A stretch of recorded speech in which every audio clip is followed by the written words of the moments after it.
আমাদের বাংলাদেশে বর্তমানকালের মধ্যে যে কয়েকটি অত্যন্ত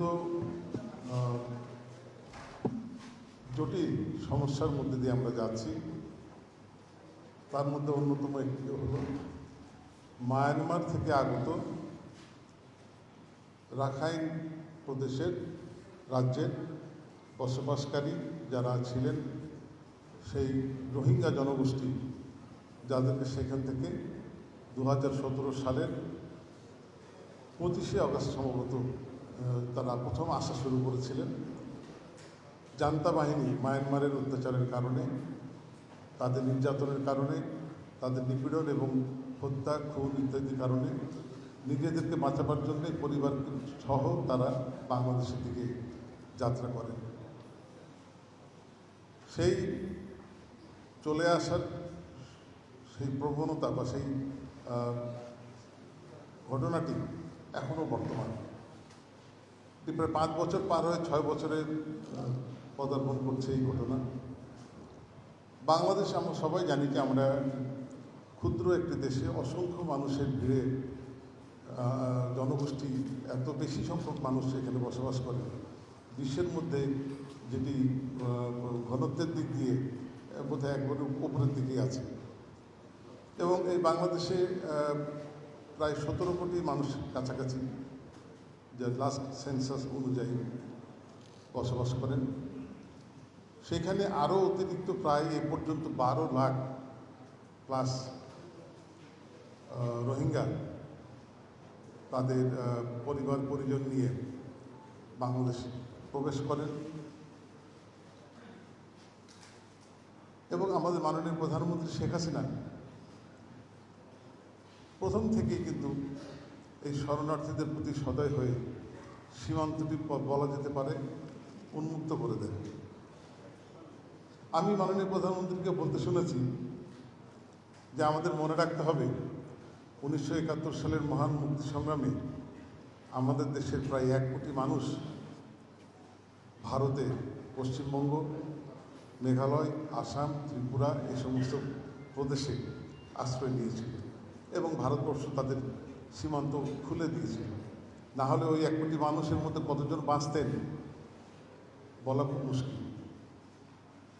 এবং যেহেতু এই দৃষ্টান্ত আমাদের সামনে আছে যে নিরীহ নিরস্ত্র মানুষ যখন হত্যার মুখোমুখি হয়, হুমকির শিকার হয়, তখন তাদের নিজের পিতামাতার ভিটামাটি ছেড়ে চলে যাওয়া ছাড়া অন্য কোনো পথ থাকে না।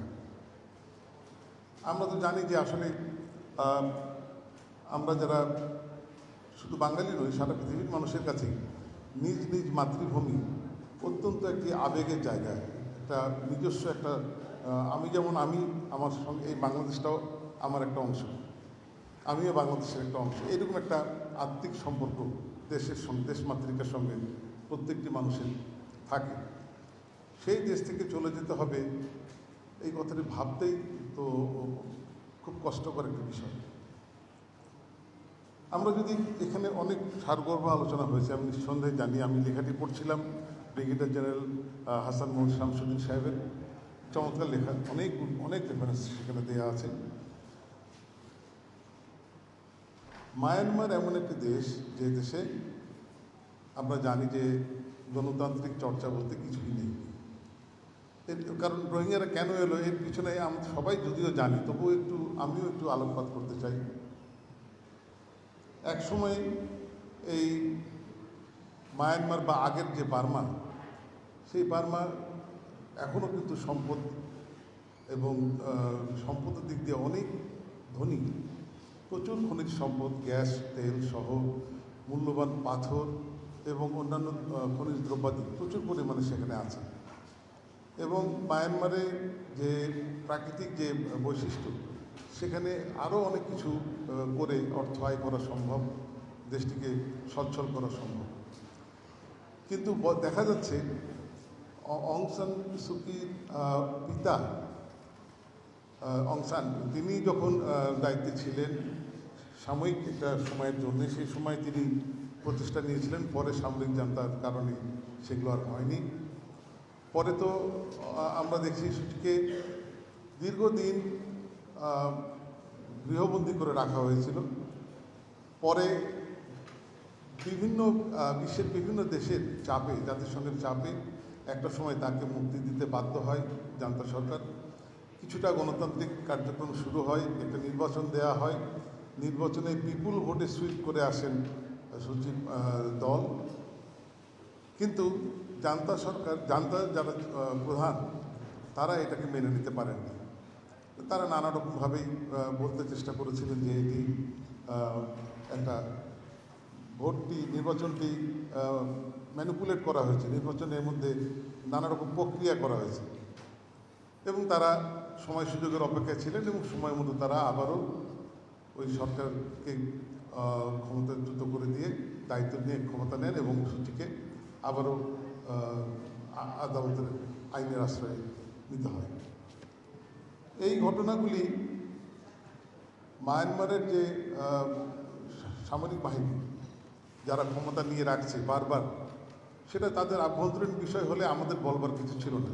তারা তাদের দেশ কীভাবে চালাবে, তাদের জনগণ কীভাবে মেনে নেবে, কি মেনে নেবে না, তারা মুক্তি সংগ্রাম করবে কিংবা গণতন্ত্র নিয়ে আসবার জন্যে আমরা যেমন সংগ্রাম করেছি 80-র দশকে, 90-এর অর্ধেক পর্যন্ত, সেইরকমভাবে সংগ্রাম করে সরকারের পতন ঘটিয়ে তারা গণতন্ত্রকে ফিরিয়ে নিয়ে আসবে, এটা তাদের বিষয়। কিন্তু এই বিষয়টি যখন প্রতিবেশী দেশগুলোকে ছুঁয়ে যায়, তখন তো আমাদের কথা না বলে কোনো উপায় থাকে না, বাধ্য হতে হয় কথা বলতে। কারণ এই জান্তা বাহিনী নিজেদের ক্ষমতাকে পাকাপোক্ত করবার জন্যে তারা সেই দেশে, একটু আগে যেটা মিজানুর রহমান সাহেব বললেন, যে তাদের জাতিগোষ্ঠী ওই ছোট ছোট গোষ্ঠী, পৃথক অসংখ্য, প্রায় বোধহয় 37-37টি। তো তার মধ্যে এই রোহিঙ্গারা একটি। এখন তারা তাদের দেশের সবাইকে দমন করে ক্ষুদ্র একটি গোষ্ঠীর হাতে সমস্ত ক্ষমতা কুক্ষিগত করে বছরের পর বছর ধরে এই দেশটিকে শাসন শোষণ করছেন। এটি তাদের বিষয় হলেও এখন আমাদেরকে কথা বলতেই হচ্ছে, এই কারণে যে এটি আমাদেরকেও ক্ষতিগ্রস্ত করছে। আমরা জানি যে মায়ানমার থেকে 12 লাখ মানুষ যেটি এসেছে, সেটি সংখ্যায় প্রতিনিয়তই বাড়ছে। তাদের সন্তানাদি হচ্ছে, তারা বিয়ে শাদী করছেন এখানে।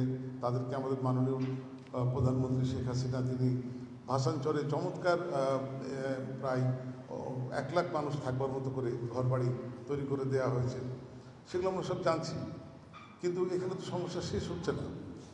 এরা কতদিন ধরে থাকবে, কতদিন আমরা এদেরকে খাওয়াতে পড়াতে পারবো? এবং উন্নত বিশ্ব, বিশেষ করে ইটালি বা গ্রিস অথবা ফ্রান্স, এইসব দেশে যখন ভূমধ্যসাগর পাড়ি দিয়ে এই আফ্রিকার উত্তর থেকে আলজেরিয়া অথবা লেবাননের দিক থেকে, বা বলা যেতে পারে ইজিপ্টের পাশ থেকে, লিবিয়া থেকে, যখন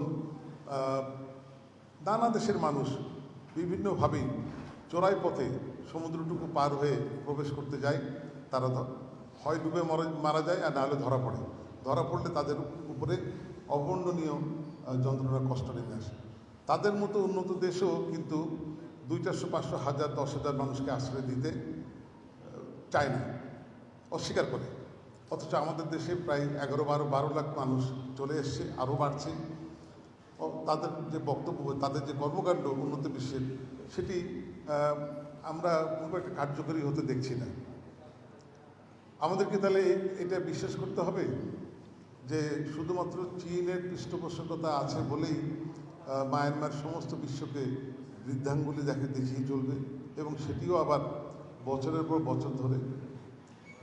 আমরা জানি যে জাতিসংঘ কিছু তৎপরতা চালিয়েছিলেন, আমাদের মাননীয় প্রধানমন্ত্রী সারা বিশ্বে এই বিষয়টি যেখানে তিনি গিয়েছেন সেখানেই তুলে ধরেছেন অসংখ্য জায়গায়, এবং সবাই বলেছেন আমরা আশ্বাস দিচ্ছি, আমরা চেষ্টা করব, আমরা বলছি, চাপ সৃষ্টি করছি, কিন্তু এই পর্যন্ত কাউকে আমরা সেই রকম জায়গায় যেতে দেখিনি। আমার ভালো লাগে একদিক দিয়ে যে আফ্রিকার গাম্বিয়া নামক একটি দেশ, সেই দেশটি ইন্টারন্যাশনাল কোর্ট অফ জাস্টিসে তারা আমাদের ইস্যুটা নিয়ে একটা মামলা দিয়েছে, এবং এই মামলাটি চলমান আছে। আগামী বছর 23 সালের মধ্যে, 23 সালের মাঝামাঝি নাগাদ এই মামলার বিষয়ে মিয়ানমারকে জবাব দিতে বলা হয়েছে। তারা এই গণহত্যার জন্য দায়ী বা তাদের এই অপরাধের জন্য। তো গাম্বিয়া যেটি করতে পারলো সেটি উন্নত বিশ্বের কাছে কি আমরা আশা করতে পারি না? তারা স্যাংশন দিচ্ছেন কিছু কিছু মানুষের নামে, যেটি এখনকার প্রথা সিস্টেম হয়ে গেছে দেখছি, যে বাংলাদেশের অমুক অমুক অমুক তারা যুক্তরাষ্ট্রে যেতে পারবেন না। এইটা একটা অদ্ভুত বিষয়, এটা এর আগে কখনো শুনিনি। কোনো ব্যক্তি একটু স্বাধীন কণ্ঠে কথা বললেই, একটু তার ইয়ে করে চললেই তার বিরুদ্ধে, ব্যক্তির বিরুদ্ধে, যেখানে দেওয়া উচিত ছিল পুরো রাষ্ট্রের বিরুদ্ধে, কারণ এই রাষ্ট্র যারা পরিচালনা করছে তারা এই অপরাধ সংগঠিত করেছে এবং বড় মাপের অপরাধ। হত্যা করেছে কতজনকে জানা যাচ্ছে না, কারণ ওটি একটি মধ্যযুগীয় সরকার সেখানে দেশ চালাচ্ছে, যেখানে তথ্য সে ঠিকমতো বের হয়ে আসে না, যেটি আসে সেটি নানাভাবে গুজবের মধ্যে দিয়ে আসে। আর অ্যাকচুয়ালি কতজন মারা গেছে পর্যন্ত, কতগুলো গ্রাম পোড়ানো হয়েছে, সেটি সঠিক পরিসংখ্যান অন্তত আমার কাছে নেই, গোয়েন্দা সংস্থা বা অন্য কারোর কাছে থাকলেও থাকবে না। তো এইরকম একটা অপরাধ করে একটা আমাদেরই প্রতিবেশী দেশ পার পেয়ে যাবে বা চালিয়ে যাবে, এটা কাম্য নয়। আমরা মনে করি যে মায়ানমারের যে রোহিঙ্গা জনগোষ্ঠী উপরে আজকে এই রকমের একটা নির্যাতন, এবং যারা ফিরে যাওয়ার জন্যেও তাদের মধ্যে একটা আন্দোলন ছিল। আমরা তো সবাই জানি যে মহিবুল্লাহ নামে তাদের যে নেতা ছিলেন, যিনি প্রত্যাবাসনের পক্ষে স্ট্রং একটা ভূমিকা নিয়েছিলেন, মাস্টার মহিবুল্লাহ নাম ছিল তাকে হত্যা করা হয় এবং বাংলাদেশের মধ্যে ওই শরণার্থী ক্যাম্পের মধ্যে হত্যা করা হয়। তাহলে এটিও চক্রান্তের একটি অংশ, যে যাতে ফিরে যাওয়ার আন্দোলনটি বেগবান না হয়।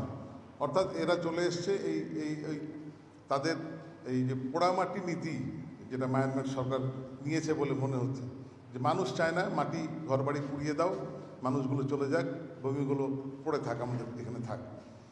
এইটা তো সভ্য সমাজের কোনো বিধান হলো না, সভ্য সমাজের কোনো আইনে এটাকে পারমিট করে না।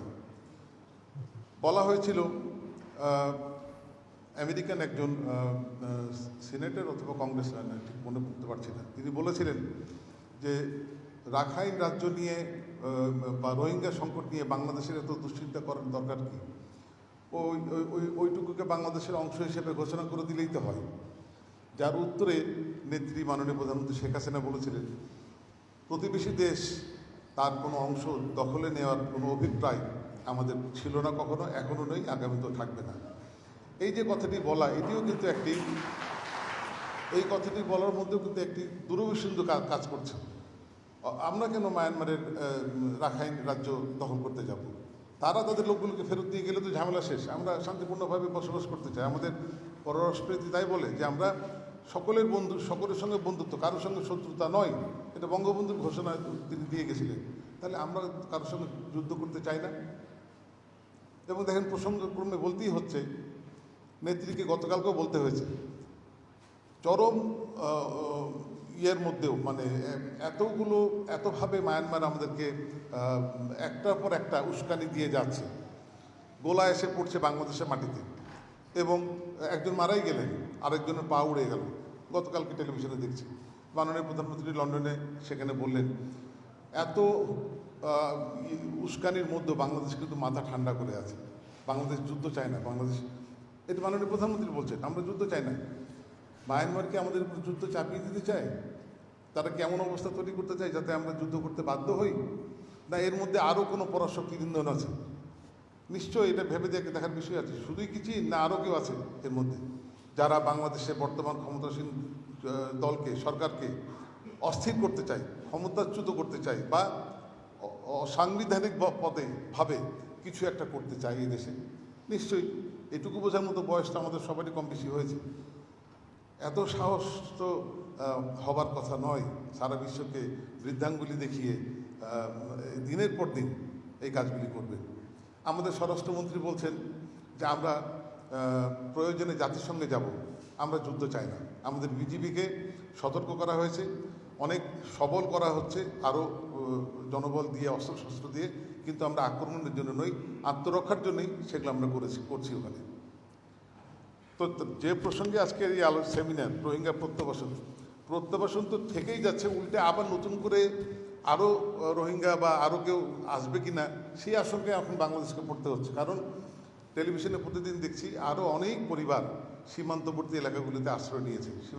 বাংলাদেশ মায়ানমার সীমান্তের জিরো লাইন বরাবর আরও অনেক পরিবার আশ্রয় নিচ্ছে। তারা সুযোগ পেলেই চলে আসতে চান। তো আমরা আমাদের মতো গরিব দেশ, এটা কি সম্ভব? আর আবারও দরজা খুলে দিয়ে আবারও মানুষকে আসতে দেওয়া, এটাও তো ভাবতে হবে। এখন মনে হচ্ছে যে বিশ্বের পরাশক্তিগুলি